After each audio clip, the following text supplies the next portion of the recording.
Oh, good morning. I know you're always going to hide your little face. Get out here and show everybody what's happening today. So her dad's been making the precast to go on this window and this window and one more place. And so her and Christian, her brother, been bringing over all of the precast, getting ready to put that on this morning. Did y'all go fishing this morning? Did you go fishing this morning? No fishing today? Because working on this? Yeah, no time for fishing. Down here, I've already got the guys started this morning breaking out the old battery box underneath the front of the house. This were when we first built the garage and we were staying in the garage, we had our lead acid batteries in here because you didn't want lead acid batteries indoors. It's very dangerous. So we had built the box up in this corner here, and all the solar was right on the other side of that wall. But we no longer need a box for lead acid batteries, so it's just really been in the way up in this corner. This is a corner we have not addressed to do anything with. Now, another little story to tell you. As you see, we removed a window from right here before, and we used that window up on the 3rd floor, and that's because that window was also just there temporary, and that is actually a door opening right there behind that. And when we first built the garage, that was our door in and out, and there was a little step right here. And we used the garage for a while before we ever built this house. That was the first thing we did, was have a secure place to put tools, things like that, to put a vehicle, and we used it just as a garage only, well before we ever started building this house. So we will also be removing that and returning that back to a door opening again right there. Because when we come in on the front right here, I may want to go directly into the garage without rolling up one of the big doors. I can actually even pass right directly through to the back steps if we've got things that we want to carry up back there as well. But I look forward to having a door back in there again.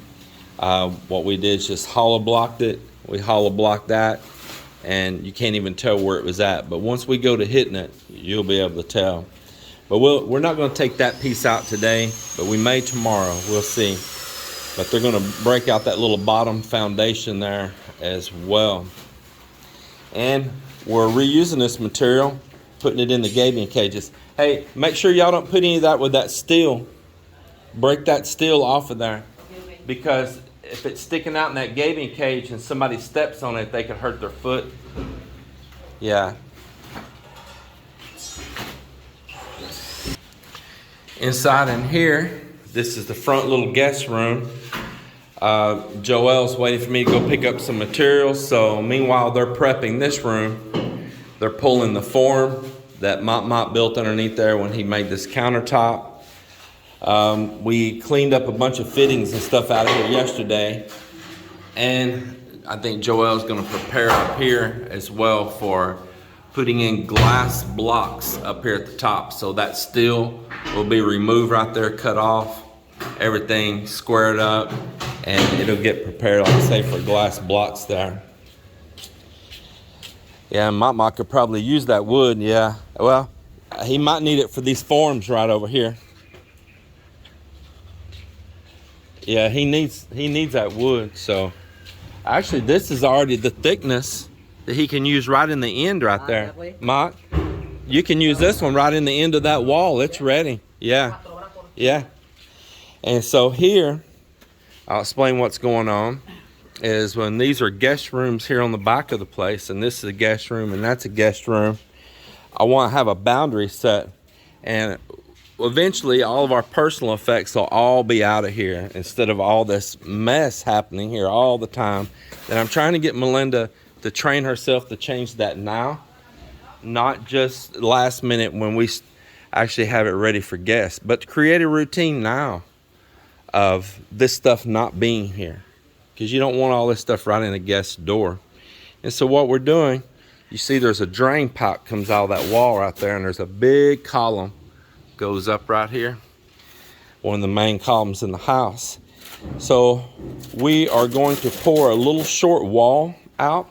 It's going to be up right where you see this little line here, about a stone below right there. And we're going to pour a little 4-inch wall coming out right here. And we'll cap it with probably a nice little precast cap that matches all this other precast like this right here. We'll cap that around the top of it. And it'll create a boundary between these two different rooms right here. And been skim coating this wall down here. I had them to prep it this morning, chisel off any of the slag and stuff and all, and to go ahead and skim coat this corner. And I'll be happy for that because it's been kind of like a dark corner with that old dark gray concrete. And so that's really going to brighten things up there quite a bit to get that done.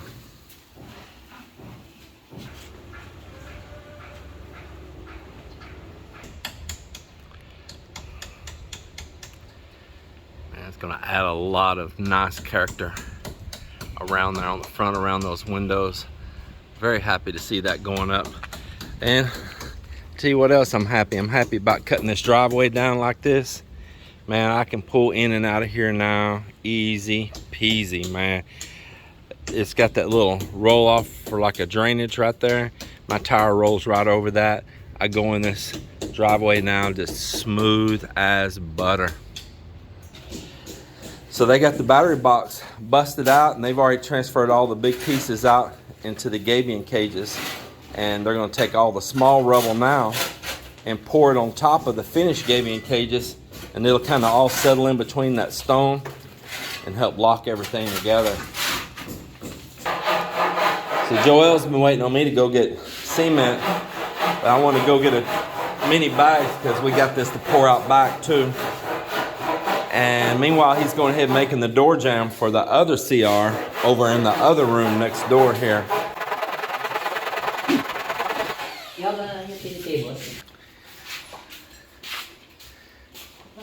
And been steadily knocking this out.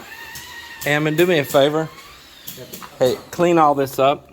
I told Marvin that this morning. Remove all of this down here too. Chip this stuff right here. Chip that out, okay?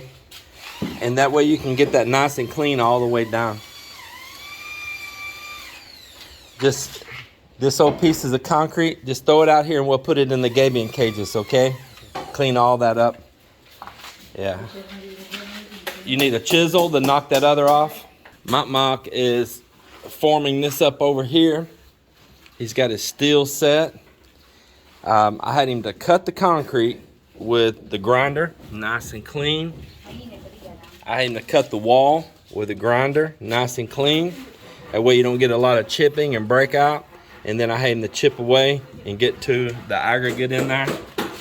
And same thing here. That way when he chips here on the patio, he don't break up the concrete everywhere, and it just chips the area only where he's going to be pouring at, and you get a good bond. Hey, Mama, before you put the form on this side, get a pail of water and flush that out, okay? Yeah. Not go outside? No need to go outside. Hey, actually, these, make sure they're not up too high. Are they below that line? Huh? How far down are they? Are they even with this line? Huh? It'll be okay. It's okay. Because this is the top finish, so they're not taller than that. It's okay. Because we're going to make a little cap on top of that. All right, it'll be good.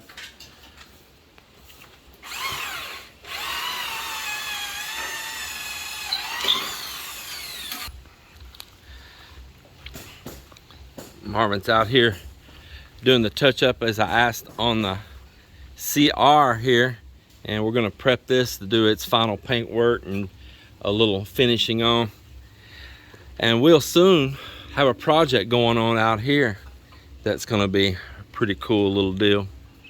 It's once again the difference between a cast form wall and a hollow block wall. He's got to set all that jam up in there.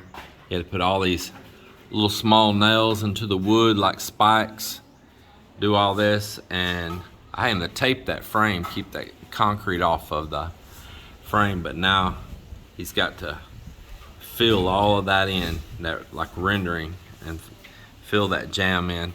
This is going back once again where I was showing the difference between doing cast form and doing hollow block. And you see that hollow block work still takes a much more time. Those 2 little walls I did in these rooms, for example, are still coming back and cost me a lot of additional time, just to show you guys the difference between doing hollow block work and doing cast in place.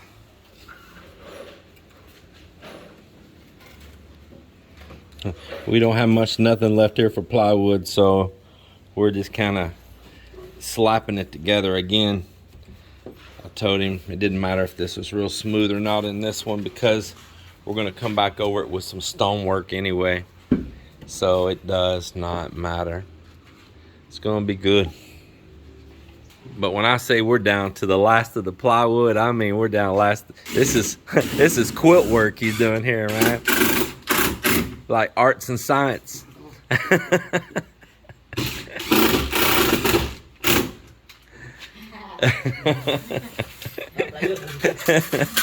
Most of that's rotten stuff too. We'll have to pour it slowly, not too much in it at one time. Whatever we have. Yeah, we're gonna use it to the last tooth.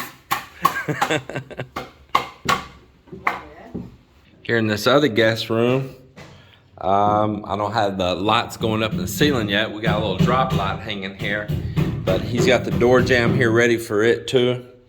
And he'll probably come right on over here and do that one. We poured the counter in this room as well, so it's got the countertop and the CR. So most likely, this will be a tiling project coming off here pretty soon as well. Now this room, I'm still gonna put bright tile in it, but it does have a window. Well, it is the end of a day here, and let's walk around and see what's happened here.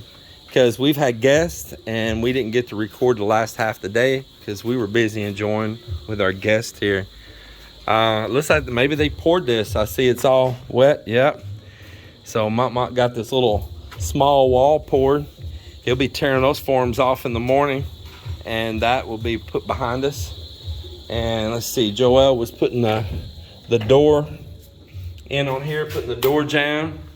Let's see if he got that all put in. Yep, sure did. So the door jamb on the guest CR here, he has got that all put in, and did just as I said, put tape on there so he didn't get any concrete on the wood. Nice and clean. That looks good. Happy to see that as well. Over here on the CR, I see that it looks like he did a bunch of sanding, and you can see all the white powder on the ground here. It didn't snow, did not snow, but he's repairing all the little bad places in the skim coat on here. And tomorrow I'll have him primering this CR and painting this CR, and that'll get the wall sealed over permanently on that. Up here, I see that he got the precast set around that window up there, giving it a dressing now. And the side one here, he got the precast on it too. I'm not sure if they're 100% done on it, but they've definitely made some progress on it. So tomorrow they'll be putting precast around that window there. I wanted all the windows except that little CR window trimmed out the same on the face of the house, the street side, with the precast like that.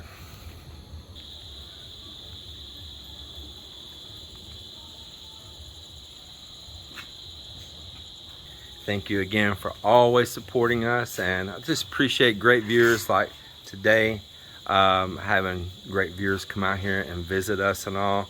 It's a good time. I don't always expose everyone on the camera. I like to talk to people without the camera always in someone's face, and just like to talk to them, get to know them, just talk about life without a camera always on. So do not show our guest here today, but here's a picture of us all together, and I really enjoyed the visitation. Look forward to more of it. Everybody, God bless and have a great one.